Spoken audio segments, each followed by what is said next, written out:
Up next is Spotlight on fashion enthusiast Jibola Akande, who sees fashion from another point of view. Enjoy this.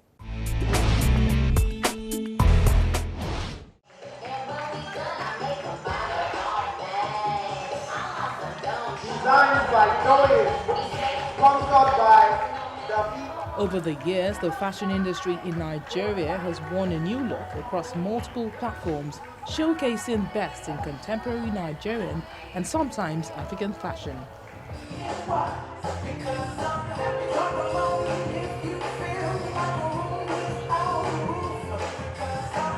As the industry grows, new frontiers springs up, and one of it is kids and teen fashion. For 3 years running, Jibola Akande has been hosting the African Kids and Teens Fashion Week in Ibadan, southwest Nigeria.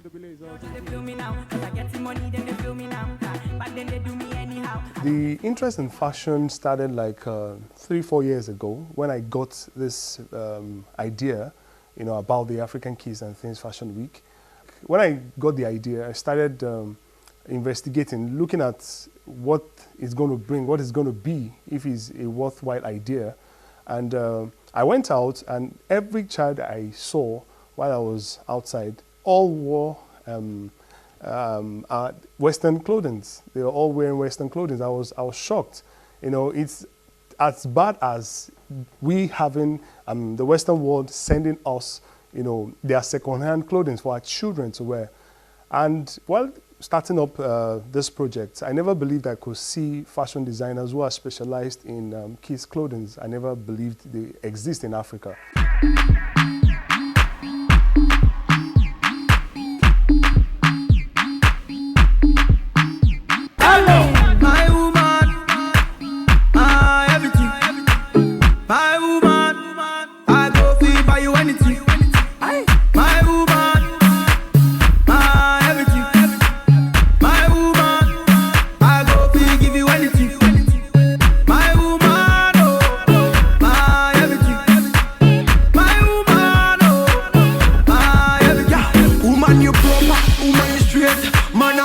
Genetic trait, waiting for you was never too late.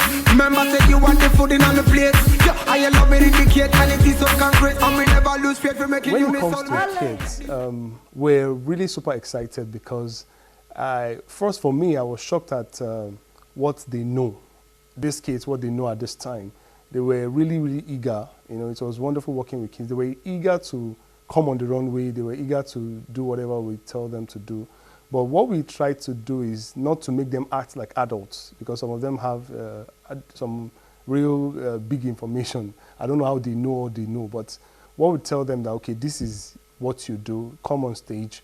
And working with the kids is quite good, because we inspire them. Apart from saying, okay, come on stage, we tell them words, like we tell them that, okay, if you come on this stage, you'll be facing people. And if you can face this crowd, there's nothing you cannot face in life. So be bold, at the end of the day, we discover that we're teaching them, self-confidence. A lot of them, you see a child of 3 walking the runway with hundreds of people watching, and nothing happens. He goes to the front, walk the aisle, and come back. Understanding kids' fashion goes beyond creating small-size adult replicas for children. This is the first principle kids designers must learn.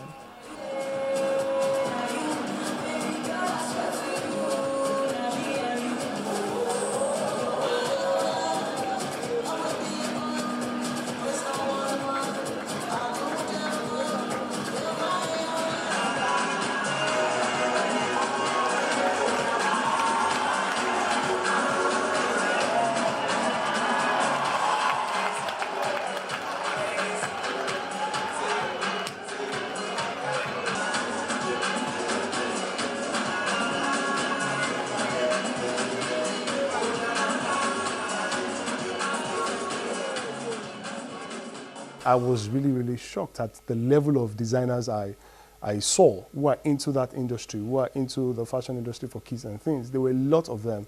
And I was like surprised. I thought I wouldn't even get one. We had in the first edition, which was held in Ibadan, we had like 5 designers within Ibadan, come to the African Kids and Things Fashion Week. And these designers actually, are into African fashion for children.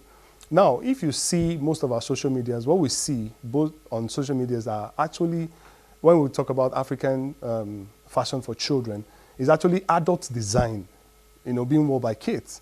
Anytime I see that, I just say, no, this is not actually what we should be doing if you really must, push this industry. If you see the ready-made we wore while we were growing up, they were basically, styles for kids. When we wear it, we're like, wow, we look like kids. But when we African are doing our own, we sew adult clothing for children. That is what we want to try to change. That, okay, let the kids be kids. We don't even, if you see our runway, we don't do makeup for children. We don't do like too much makeup for children. We don't do that. Only the teenagers wear a little of makeup, but our kids are kids. The design are children's design. Currently, economic experts have named fashion and entertainment industry as a plausible means of revitalizing the ailing Nigerian economy. The fashion industry in Europe and America are valued at billions of dollars. Akande believes that if properly harnessed, kids' fashion may be a secret gold mine.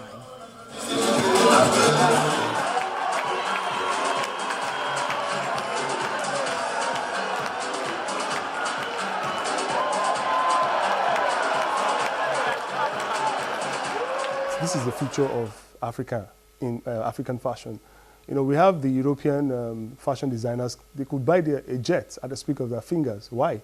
We wear them while we're growing up, so we naturally believe that they are the best, all over the world. So we even travel abroad to buy their clothing. So what I think is that I think we've seen a lot. We've seen all the European will give to us. I think Africa is now the next, fashion king. Africa. I think the world is expecting to see what Africa has come to the table with when it comes to the African fashion industry. While our kids, I imagine this next generation wearing African fashion. The future fashion designers will have a lot in demand. A lot of people will demand their clothing all over the world. And even the Western, some Western superstars now are even wearing African attires. So what I just see is that as long as our designers can step up their game, design African kids, African wears for children, our children will wear them. They will be used to it. So as they grow up, they would be used to, they want to buy Africa because that is their identity. That is who they are. Like England, like I said earlier, England is 56 million in population, thereabouts, and their industry is like 56 billion pounds. That's the kids industry. That is the amount the kids industry in England, bring into the England economy. And I tell you this truth that some of those, they are targeting 59 billion pounds by 2017. And Africa is one of their, their target markets. They are going to be getting some of those billions from, those estimates from Africa. And that shows to me that a lot goes out of Africa when it comes to that industry, the fashion industry for kids and things. A lot go to the Western economy.